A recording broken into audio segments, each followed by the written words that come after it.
Okay, Motorola, you've got some explaining to do, because right now you've got me close to the edge, and I am not talking about Adam Copeland. Motorola's been one of those companies that you really never quite know what you're gonna get with their Edge lineup of phones. Since introducing the lineup, Motorola made a pretty good impression back in 2020, scraped by in 2021, hit an absolute dud in 2022, and then gave the Pixel 8 some pretty stiff competition back in 2023. So what exactly is Motorola bringing to the table for the Edge lineup in 2024 for $550? Well, not much. What's going on, guys? TyTech here, back again, and this is my review of the Motorola Edge 2024. But before we get into the review, guys, as always, I am your host, TyTech. Welcome back to the channel. If you guys enjoy what you see, don't forget to like, share, and subscribe. And let me know down in the comments whether or not you guys are gonna give the Motorola Edge 2024 a chance this year. So what exactly all do you get with the Motorola Edge 2024? Well, out of the box, it's the status quo for 2024. Opening up the box, you guys get a USB-C cable, some pointless paperwork, of course, and then the phone itself. Now with the Moto Edge 2024, on the front you have a 6.6-inch 144 Hz POLED display guarded by Corning's Gorilla Glass 6, along with a 32 megapixel wide-angle selfie camera on the front. Around the other side, the Moto Edge 2024 sports a wide and ultra-wide camera, 50 and 13 megapixels respectively. And surrounding those cameras is that really grippy vegan leather back that Motorola has really just become known for at this point. Along with its lightweight and thin frame, the Edge 2024 was actually really comfortable to use one-handed or two-handed for long periods of time. The only gripe I would really say is that the haptics could be better when typing on the keyboard, but besides for that, using this phone was very comfortable to use for any length of time, mainly thanks to that vegan leather back. It's really grippy and soft to the touch, not to mention it being scratch resistant, which makes it a little bit more durable than the traditional glass backs on phones nowadays. You have IP68 water and dust resistance, and holding everything together is an extremely thin aluminum frame with some of the most satisfying buttons I have ever pressed, including a new quick action button. Yeah.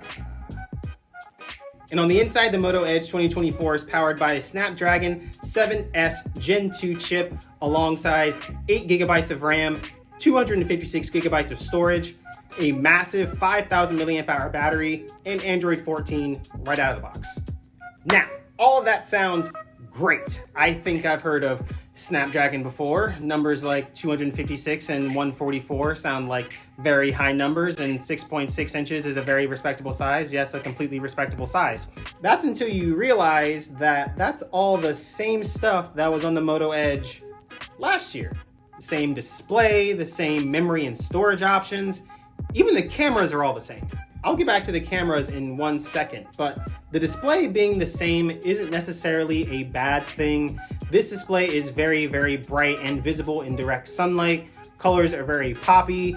The blacks are nice and dark, and the 144 Hz display is very snappy and responsive. What makes this display a bad thing is that this phone's main competition, that being the Pixel 8a and the S23 FE in my opinion, both of those phones offer better displays in their own way. The Pixel 8a offers a smaller but brighter display at 2000 nits compared to the 1300 that you get on the Moto Edge 2024, and the S23 FE offers a smaller but brighter and stronger display, 1450 nits compared to 1300, and Corning Gorilla Glass 5 compared to Corning's Gorilla Glass 3. The Edge 2024 does have a higher refresh rate than the Pixel 8a and the S23 FE, but personally, I'd rather have a stronger and brighter display, but let me know down in the comments which one you guys would rather have. Not only is this the exact same display from last year, but it's the same screen size, the same refresh rate, the same peak brightness.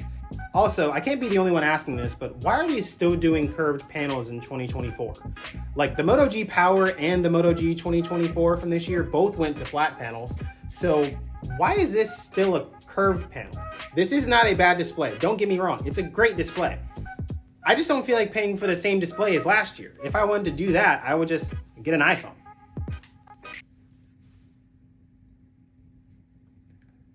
Yeah, I know. Now, let's talk about those cameras. God, I wish I didn't have to talk about the cameras. The cameras on the Moto Edge 2024 are not the best. You have a dual camera setup on the back with a 50 megapixel wide and 13 megapixel ultra wide with the ability to shoot 4K video at 30 frames per second and 1080p footage at 30 and 60 frames per second. Great, so you're probably asking, well, Ty, what exactly is the problem?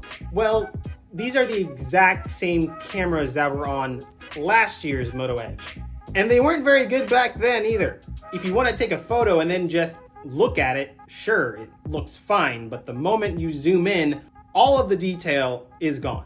Sometimes colors end up either far too saturated and poppy or just washed out. The cameras don't perform well in low light settings either, especially with video with these light glares and artifacts in the video. Like, is that a bush or just a happy accident?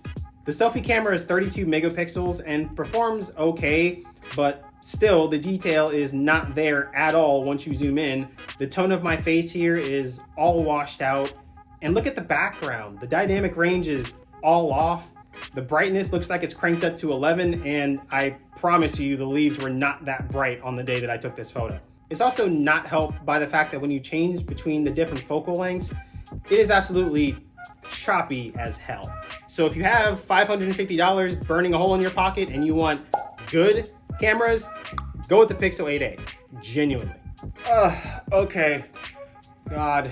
So the cameras are subpar and the display is recycled.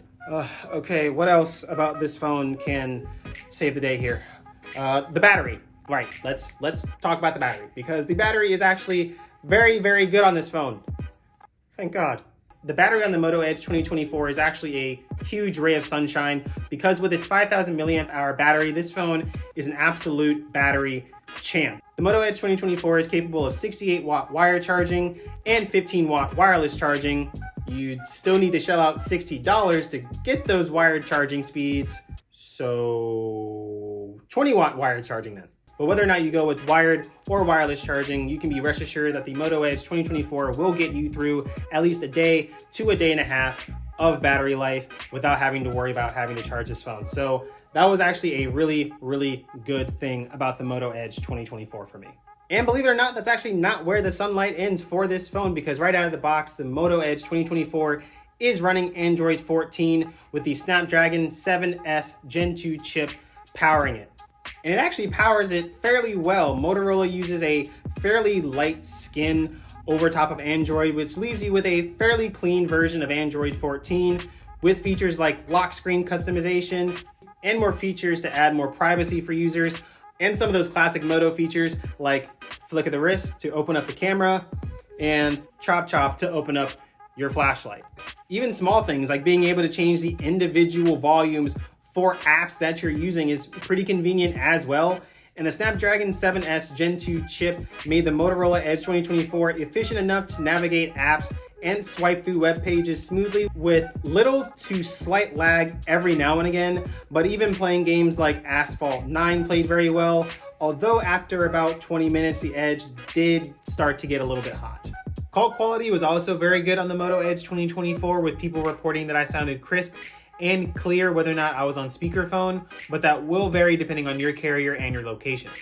And that's where the sunlight ends. Now, while you get a fairly clean looking version of Android 14 with the Moto Edge 2024, this phone is absolutely full of the normal Moto bloatware, including these pre-downloaded folders literally just for bloatware, like entertainment, shopping, game hub. Who needs these? Luckily, you can delete those, but come on. The biometrics, especially the optical fingerprint sensor on this phone, is just absolutely piss poor. It's slow and unresponsive, which left me using Face Unlock for the majority of the time, but that's virtually useless without proper lighting. Even some of the new features that Moto tries to implement on the Moto Edge 2024 aren't worth like the new quick action button, which, let's face it, is just a piss poor copy and paste of Apple's action button, which offers some utility, but with useless features like walkie-talkie, which you can only use in Microsoft Teams. It's also in a really odd location. Like, I don't see the kind of person who's going to buy this phone actually using the quick action button at all. And that's if you'll even be able to use some of those new features that are on the Moto Edge 2024, because on the Moto Edge 2024, you're only going to get 2 years worth of software updates and 3 years worth of security patches, compared to 4 and 5 years respectively for the S23 FE and 7 years of both for the Pixel 8a. And just to add the cherry on top of the sundae, the Moto Edge 2024 is also weaker than the Pixel 8a and the S23 FE. Far weaker. At least the speakers are nice. Yeah, boy.